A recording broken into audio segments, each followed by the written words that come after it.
Hello everyone, I am the storyteller and I am here to help you today. I know you use this video to sleep, so before that, like the video and subscribe to the channel. Where are you from and what time are you watching? Be comfortable and relax.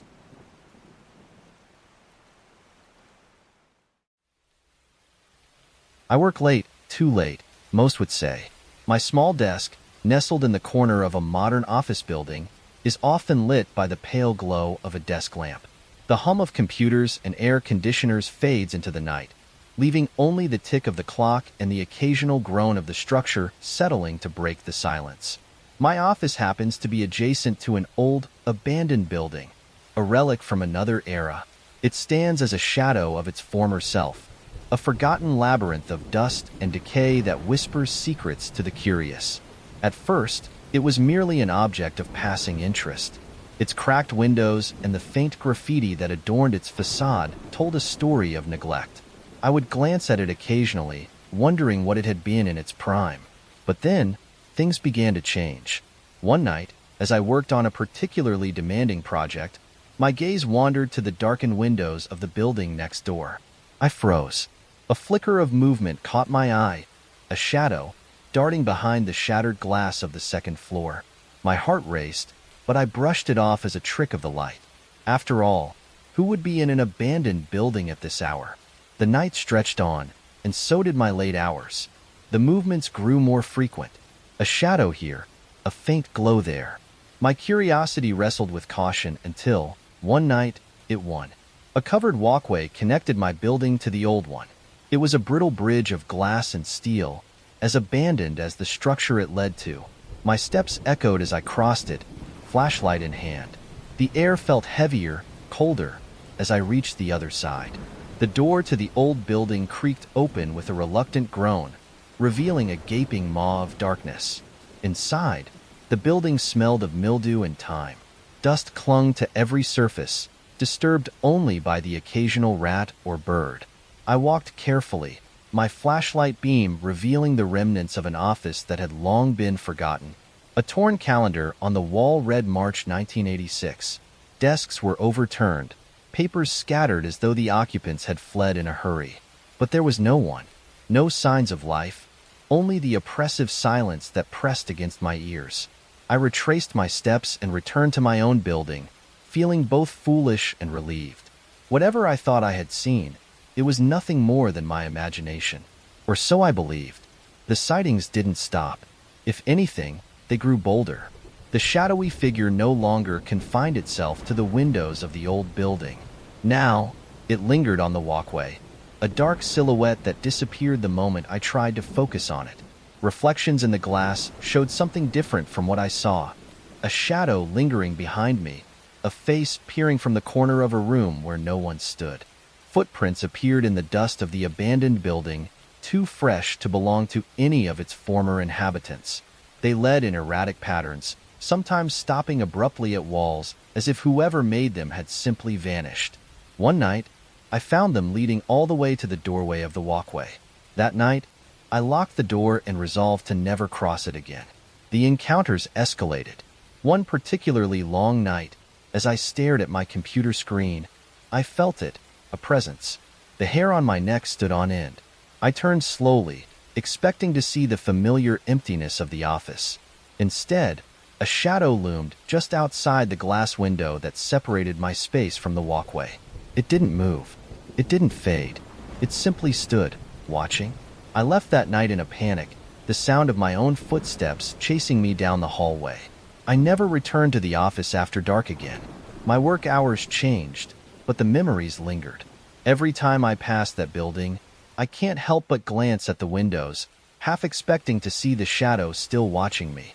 The old building remains abandoned, its mystery unresolved. Sometimes I wonder if I imagined it all, if the shadows were merely the product of an overworked mind.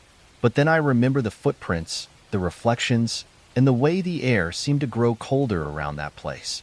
Some questions are better left unanswered, and some doors are better left unopened. I've moved on, but the old office building hasn't.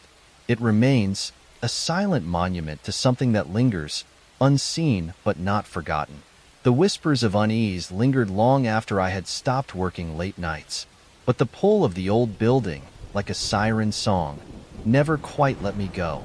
I began to research its history. Old newspaper archives revealed that it had been a bustling office space in the 1980s, home to a prominent law firm.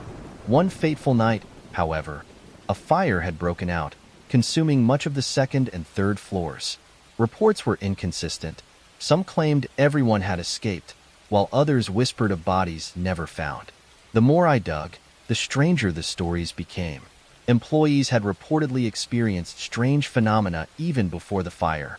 Files disappearing, whispers in empty hallways, and doors that wouldn't stay shut. The fire seemed to have sealed the building's fate, but not its secrets. My dreams grew restless. I saw the shadowy figure more vividly in my mind's eye, no longer confined to the periphery of my vision. It seemed to call to me, beckoning me back. Despite my better judgment, I felt compelled to return. One Saturday afternoon, with sunlight streaming through the sky, I decided it would be safe. I crossed the walkway once more, armed with a camera and a recorder. The air was thick, even in the daylight. I stepped inside, greeted by the familiar scent of mildew and decay. My footsteps echoed in the emptiness. This time, I ventured deeper. The second floor, where I had seen the shadow the most, beckoned. As I climbed the creaking stairs, I noticed that the dust seemed disturbed, as if someone or something had been here recently. My camera captured the unsettling desolation of the space, but it also captured something else. Shapes, fleeting and indistinct, appeared on the periphery of the images, always just out of focus. I set the recorder on an old desk and began asking questions aloud. "Who are you? What do you want?" My voice sounded small, swallowed by the oppressive silence. When I played the recording back later, I heard it, a faint whisper, just beneath my words. "Leave." The air grew colder. My breath fogged before me, and the hairs on my arms stood on end. I felt a presence, closer now, pressing in from all sides. I turned, and for the briefest moment, I saw it clearly, a figure, tall and indistinct, standing at the far end of the hallway. It didn't move. It didn't fade. It simply stood, watching, just as it had that night outside the glass. My courage broke. I ran, my footsteps echoing in the stairwell as I fled the building. The sunlight outside felt unreal, too bright against the darkness that seemed to cling to me. I vowed never to return. But the story doesn't end there. The old building's shadow stretches long. Others have claimed to see the figure in its windows, even now. The walkway has been closed off, locked to prevent anyone from venturing inside. Yet, the pull remains, a silent invitation to uncover secrets better left buried. As for me, I've learned to live with the unanswered questions. Some nights, though, I still dream of the old office building, of its dark hallways and the figure that waits within. And in those dreams, I know, it's still watching. A year after my last encounter, I decided to move away. The city had become a place of bad memories, the old office building a haunting reminder of questions I could never answer.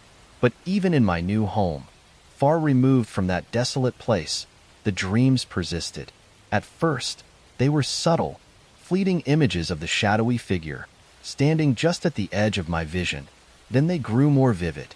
In one dream, I found myself back in the abandoned building, the air thick with the same suffocating cold. The figure was there, closer this time, its indistinct form now almost human.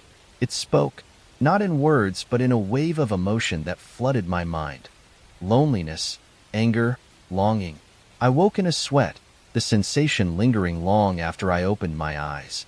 The next morning, I found something chilling. My front porch, cleaned the night before, bore a single set of footprints in the light layer of frost. They led to my door but did not lead away. I'd locked the door, but my unease grew when I noticed the faint smudge on the glass pane, a handprint too large to be my own. Determined to confront the source, I reached out to an old acquaintance, a paranormal investigator who had once consulted on a similar case.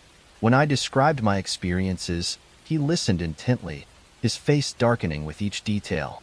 "You've opened a door," he said finally, "and something has followed you through."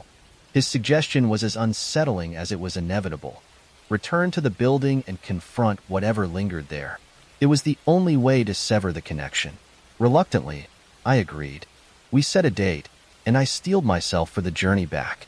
When the day arrived, the city felt different, grayer, quieter, as if holding its breath. We entered the old building together, armed with equipment designed to capture evidence of the supernatural. The air was colder than ever, and the silence was deafening. As we ventured deeper, the sense of being watched intensified. On the second floor, the figure appeared again, more distinct than before. It was no longer just a shadow. It had form, though its features were obscured as if hidden behind a veil.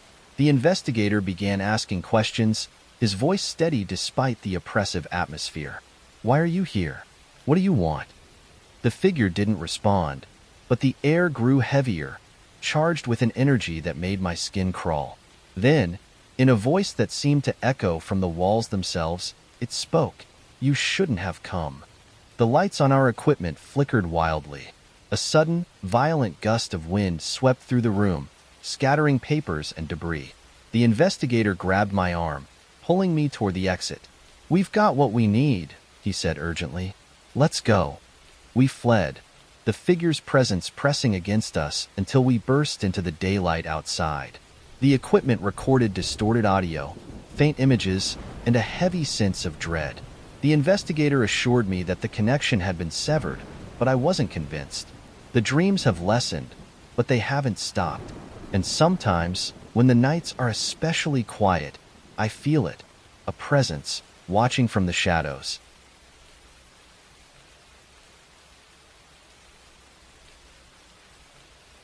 The studio apartment and nightly visits.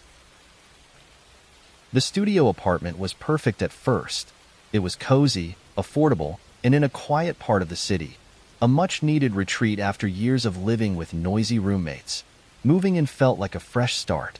I arranged my modest belongings with care, setting up a small workspace by the window and decorating the shelves with books and knickknacks that carried memories of home. But the tranquility didn't last long. It started a few weeks after I moved in. At precisely 3 a.m., I'd wake up to an uneasy feeling, as though someone was standing by the door. The first few nights, I dismissed it as residual nerves from adjusting to a new place. But the sensation persisted. It wasn't just unease. It was the palpable awareness of being watched.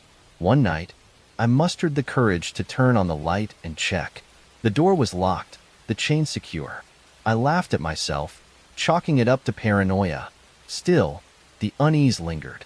The following week, I bought a cheap security camera and installed it to monitor the entrance. If there was something there, I'd catch it. For 3 nights, the camera captured nothing but stillness. Then, on the 4th night, at exactly 3 a.m., the camera picked up movement. A faint shadow crossed the screen, lingering near the door before vanishing. My chest tightened as I replayed the footage again and again, trying to rationalize what I saw. Was it a trick of the light? A passing car outside? I doubled down on securing the space, rearranging furniture to block the door and placing salt lines along the threshold. A suggestion from a friend who believed in superstitions. I even bought another camera to cover more angles. None of it helped. The shadows continued to appear, faint but undeniable. On one recording, the shadow seemed to move closer, its form more defined, as though it were testing the boundaries of the apartment. As the disturbances grew, so did my exhaustion. My sleep was fractured, my thoughts consumed by dread. Every morning, I'd check the footage, hoping for a night of peace, but it never came. My health began to deteriorate. Dark circles etched themselves under my eyes, and my appetite vanished. Coworkers commented on how pale I looked, and I started calling out sick just to avoid leaving the apartment. Despite the relentless presence, the entity, if that's what it was, never harmed me. It didn't knock over objects or slam doors. It simply lingered, watching. And yet, its passive presence felt like a violation, a constant reminder that I was never alone. In desperation, I sought answers. I scoured forums and reached out to online communities specializing in the paranormal. The advice ranged from practical to absurd. Sage the apartment, perform a cleansing ritual, confront the entity directly. I tried everything. The shadows didn't waver. One night, As I lay awake waiting for the inevitable, I spoke aloud. "What do you want from me?" My voice trembled, but I forced the words out. Silence answered. The air grew heavier and colder, but nothing else happened. I drifted off to an uneasy sleep, waking up the next morning to find the camera's SD card corrupted. The footage was gone. The weeks blurred together. My world shrank to the confines of the studio apartment. I stopped visiting friends, avoided calls, and withdrew from the outside world. The entity had claimed not just my nights but my days too. I no longer felt like the space was mine. Then came the final straw. One evening, I discovered a message written in the condensation on the bathroom mirror. "Stay." The word was simple, but its implications were chilling. I hadn't been in the bathroom that day, and I lived alone. The handwriting wasn't mine. That night, I packed a bag and left. I stayed with a friend across town for several days, avoiding the apartment entirely. When I finally returned, it was only to gather my belongings and terminate the lease. As I loaded the last box into my car, I glanced back at the apartment door. For a fleeting moment, I thought I saw a shadow move behind the curtains. I didn't stay to find out. Despite leaving the apartment, the memories linger. Sometimes, at 3 a.m., I still wake up with the sensation of being watched. I've learned to live with it, resigning myself to the possibility that some questions will never be answered.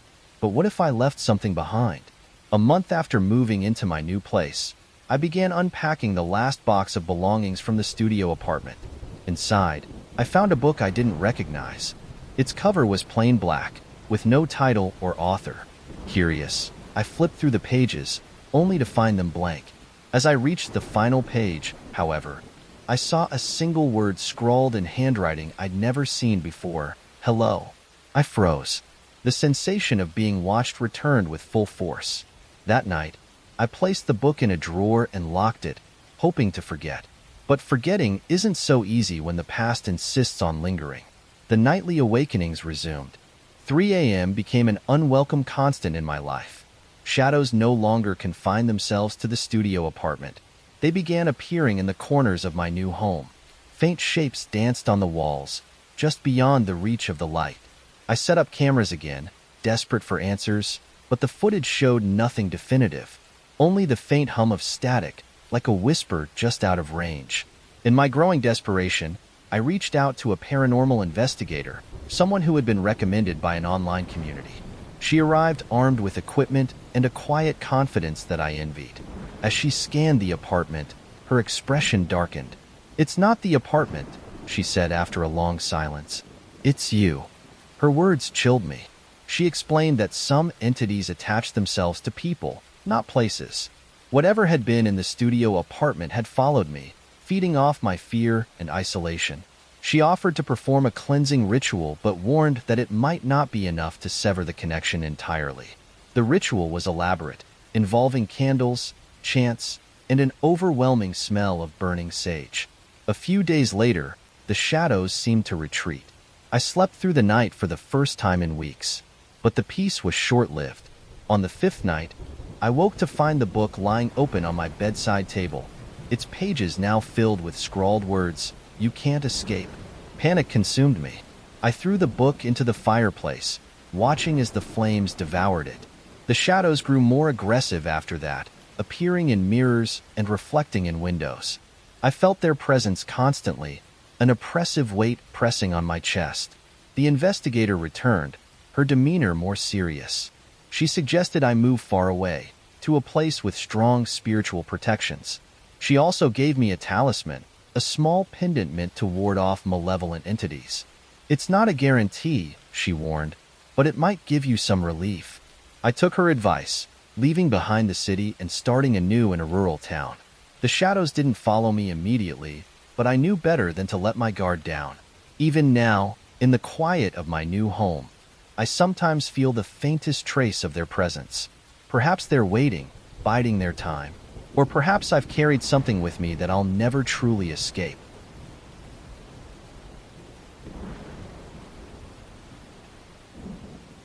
The mirror in the attic. When I moved into the house, it felt like a dream come true.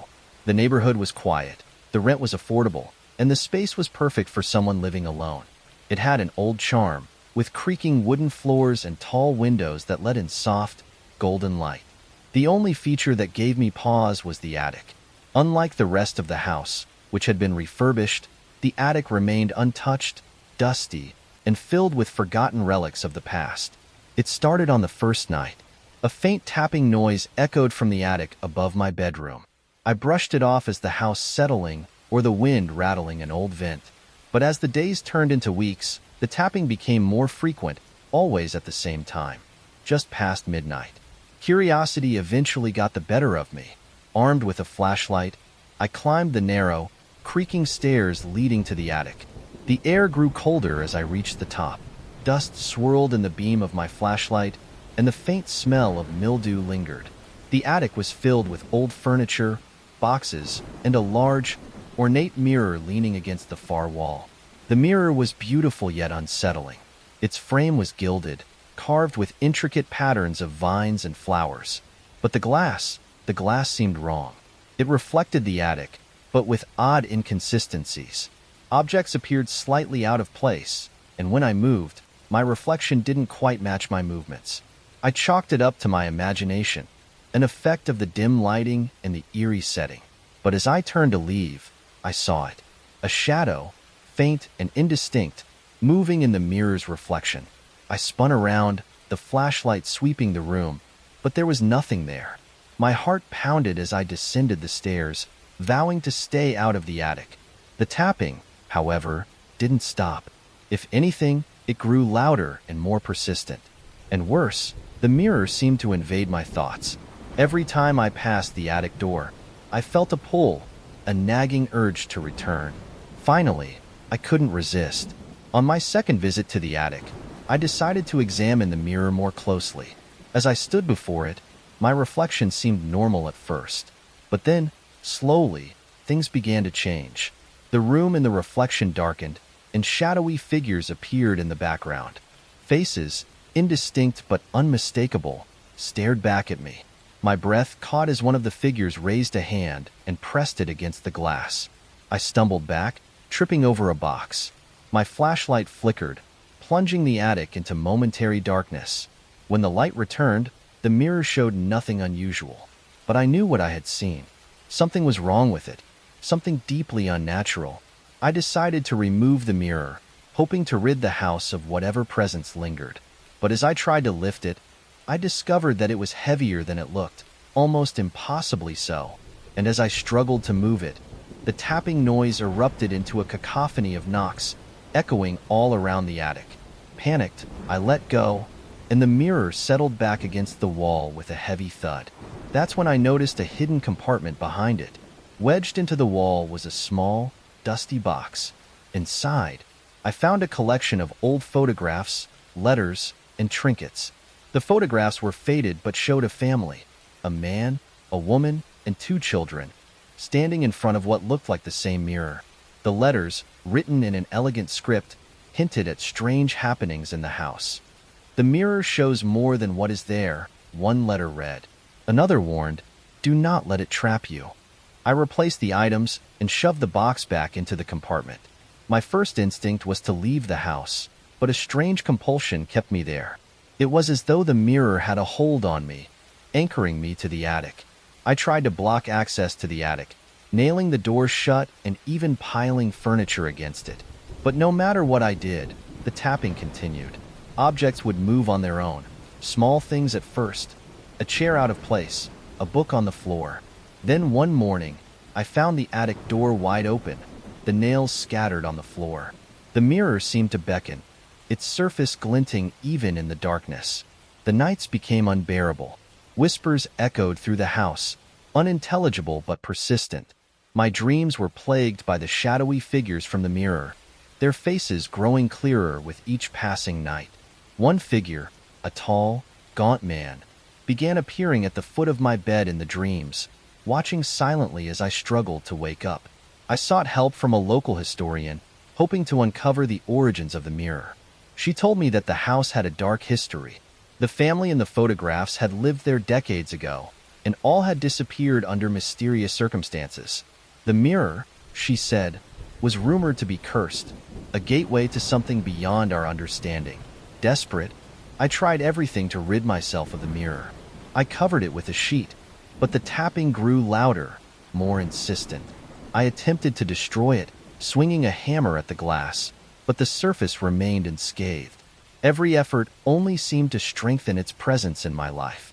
Now, I live uneasily beneath the attic, resigned to its mystery. The mirror remains, its secrets locked away but ever present. The tapping is a constant reminder that I'm never truly alone. And though I avoid the attic, I can't escape the feeling that one day the mirror will demand something more of me. As days turned into weeks, the oppressive presence of the mirror began to seep into every part of my life. The tapping evolved into louder, more deliberate knocks, and the whispers grew into faint, unintelligible conversations. Sometimes I thought I heard my name, spoken softly, almost lovingly, by a voice that wasn't mine. One night, I dared to return to the attic, determined to uncover more about the mirror. I brought a recorder, hoping to capture evidence of the whispers. As I sat in front of the mirror, the air grew thick and cold. My reflection looked back at me, perfectly synchronized this time. The silence stretched on, broken only by the sound of my own breathing.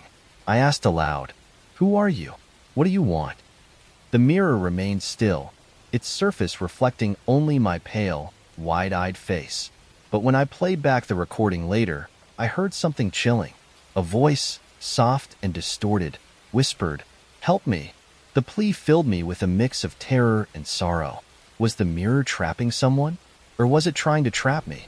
The line between reality and hallucination blurred as I spent more nights in the attic, trying to communicate with whatever lingered on the other side of the glass. Over time, the mirror began showing me more. It no longer reflected the attic as it was, but showed glimpses of other places, other times. A woman in a dark dress, crying in a room lit by a single candle. Children playing in a field that faded into ash. The gaunt man, always watching, his eyes hollow and endless. Each vision felt more real than the last, as though the mirror was pulling me into its world. My health deteriorated. Sleep became impossible as the visions invaded my dreams. Friends and coworkers noticed my decline, but I couldn't explain what was happening without sounding insane. I stopped inviting anyone over, afraid of what they might see, or worse, what the mirror might show them. One night, the tapping ceased. The silence was deafening, heavy with anticipation. I lay in bed, staring at the ceiling, waiting for the inevitable. And then it came, a single, deliberate knock on my bedroom door. My blood ran cold as I sat up, heart pounding. The door creaked open, revealing nothing but darkness beyond. The next morning, I found the mirror in the living room. I hadn't moved it, and the attic door was still locked. Somehow, it had come to me. Its surface was no longer reflective but opaque, like a pool of ink. I avoided it, leaving the house for the first time in days. But when I returned, it was back in the attic, its surface gleaming as if nothing had happened. I've come to accept that the mirror is beyond my control. I don't know what it wants or why it chose me, but I've stopped fighting it. The attic remains closed, but the tapping and whispers persist. The mirror's presence is a constant weight, a reminder of the secrets it holds and the price of uncovering them. Perhaps one day I'll find the courage to face it again. Or perhaps it will come for me, as it has for so many others. Until then, I live in uneasy truce with the mirror, beneath its shadow, waiting for the moment when its demands can no longer be ignored.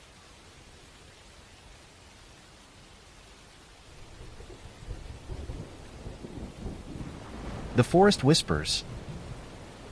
I've always found solace in running.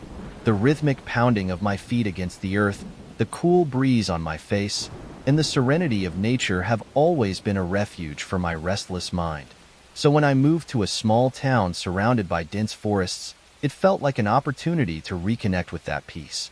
Little did I know, the forest harbored something entirely else. The first time I heard the whispers, I was on my usual evening jog. The sun had just dipped below the horizon, casting long shadows across the path. I had just reached the midpoint of my route, deep in the forest, when I felt it, a strange sensation, like being watched. Then came the sound. Faint, indistinct murmurs that seemed to drift through the trees. I stopped, pulling out my earbuds and looking around. The forest was still. No wind, no rustling leaves, only the faint hum of insects.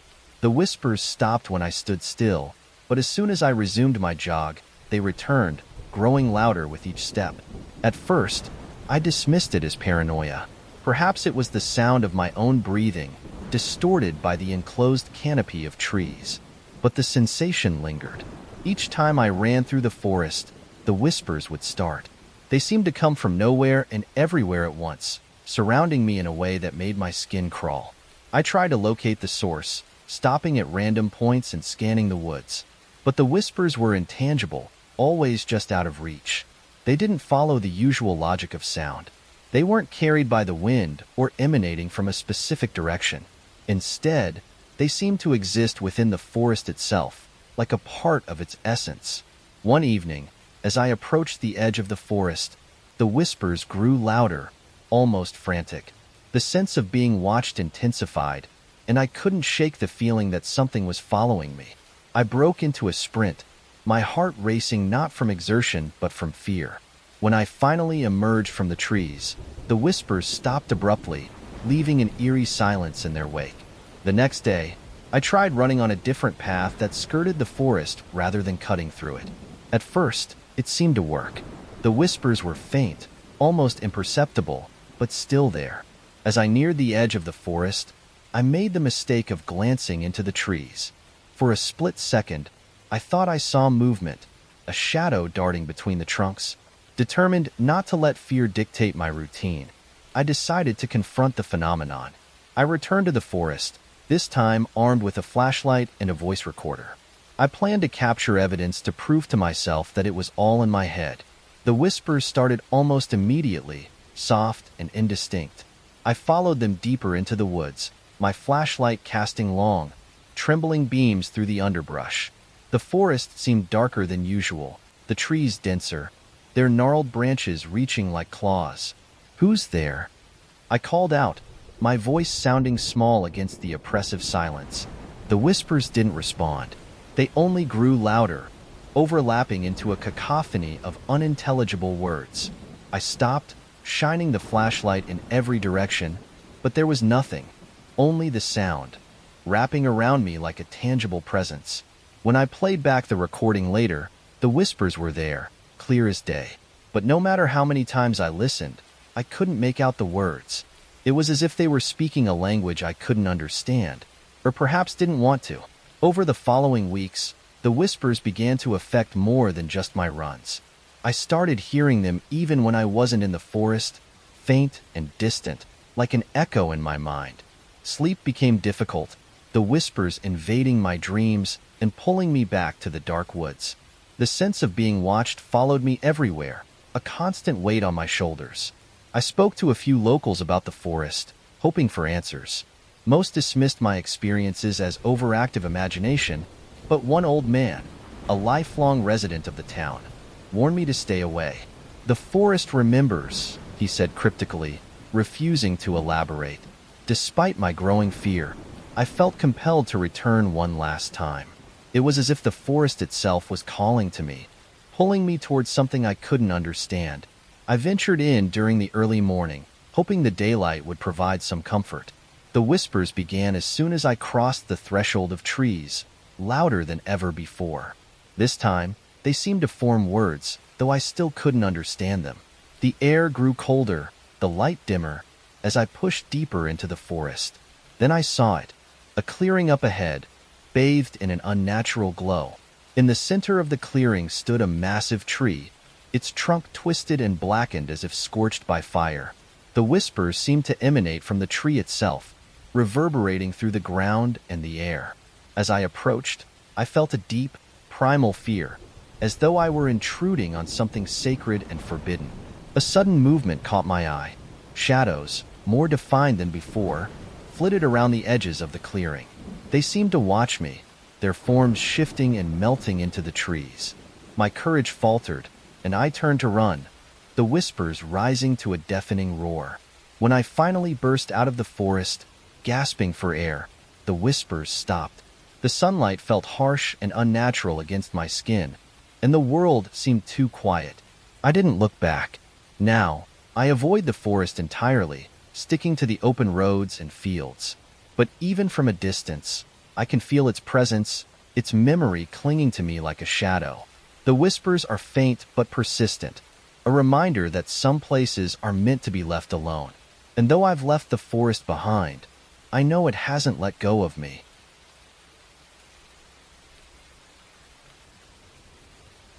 The locked basement door. It started innocently enough. The shared house I moved into was old but spacious, with high ceilings, creaky wooden floors, and a sense of history etched into its walls. The landlord, Mr. Carter, was an older man with a quiet demeanor who lived on the first floor. He was meticulous about maintaining the property, though there was one part of the house he always avoided discussing: the basement. The door to the basement was at the end of a narrow hallway near the kitchen. It was a solid wooden door, heavily reinforced with locks and bolts. At first, I didn't think much of it. Old houses often have locked basements filled with forgotten junk or structural issues.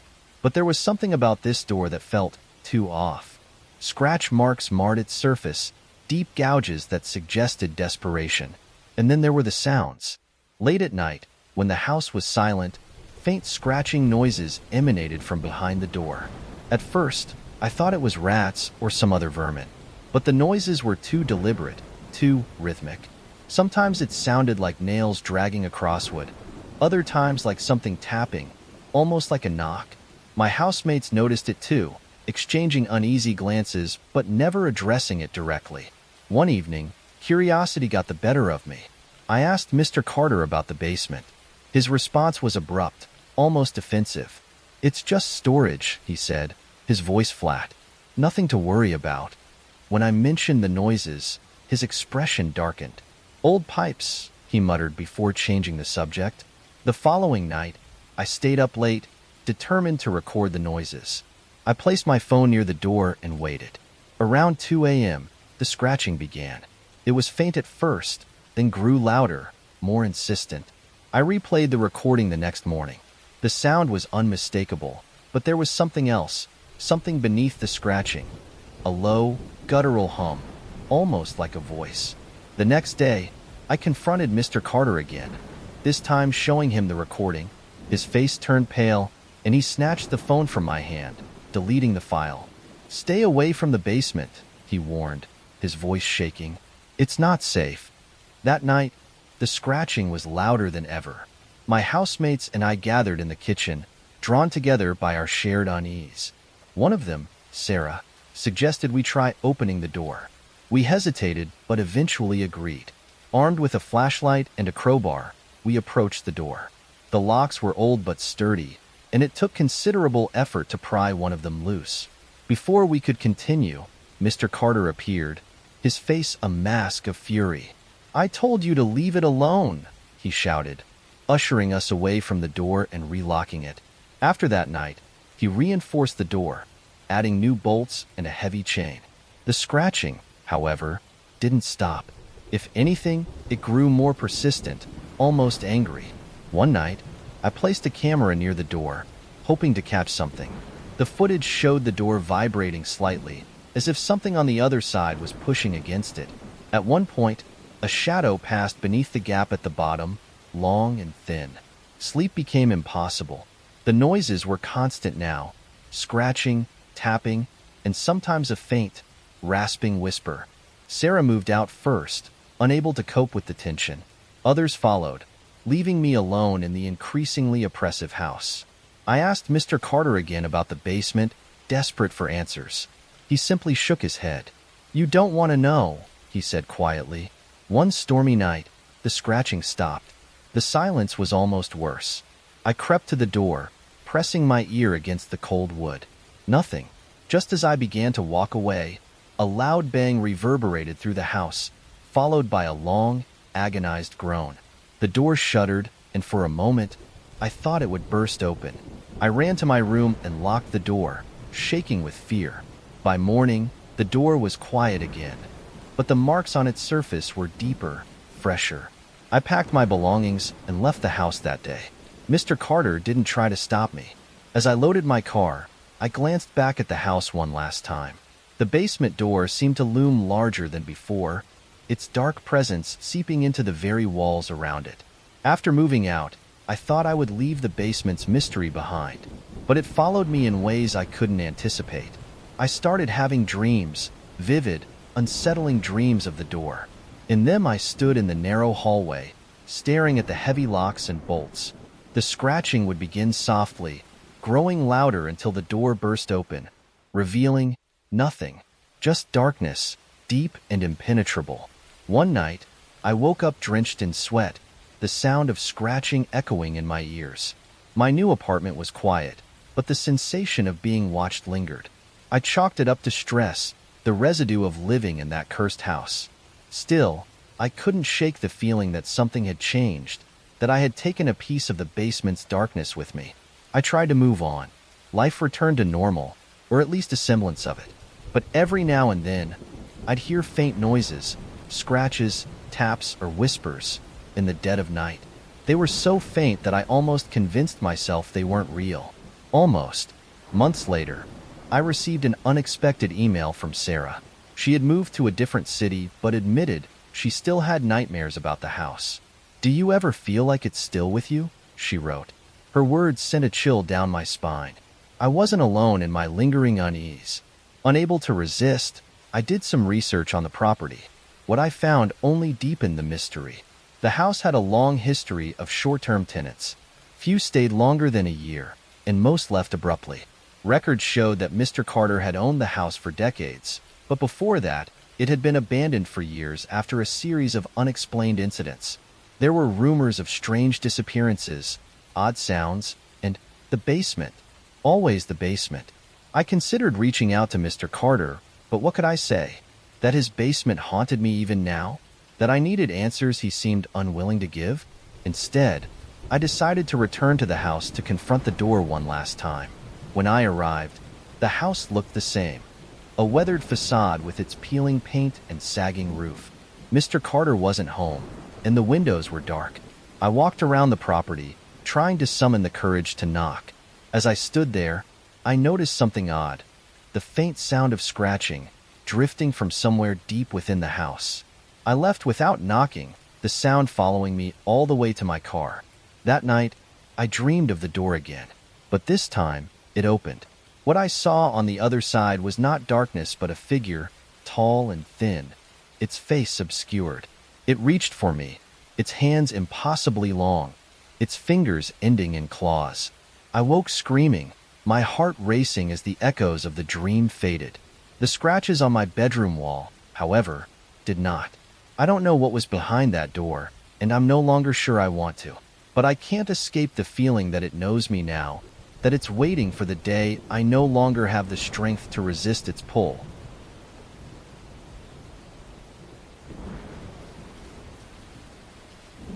The creature in the park. Jogging had always been my escape.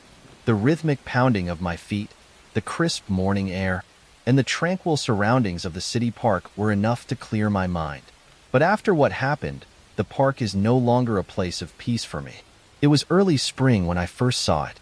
The sun had barely risen, casting long shadows across the dew-covered grass. The park was empty, as it often was at that hour, save for the occasional bird fluttering through the trees.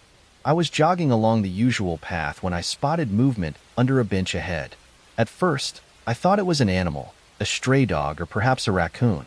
But as I got closer, I realized it was something entirely else.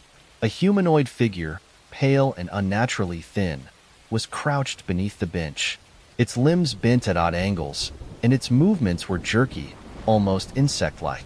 I froze mid-step, my heart hammering in my chest. It didn't seem to notice me at first, but then its head snapped upward, and I saw its face.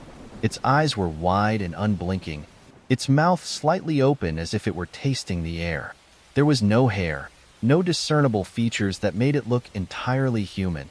It stared at me for what felt like an eternity before retreating into the shadows, moving with a speed and agility that defied explanation.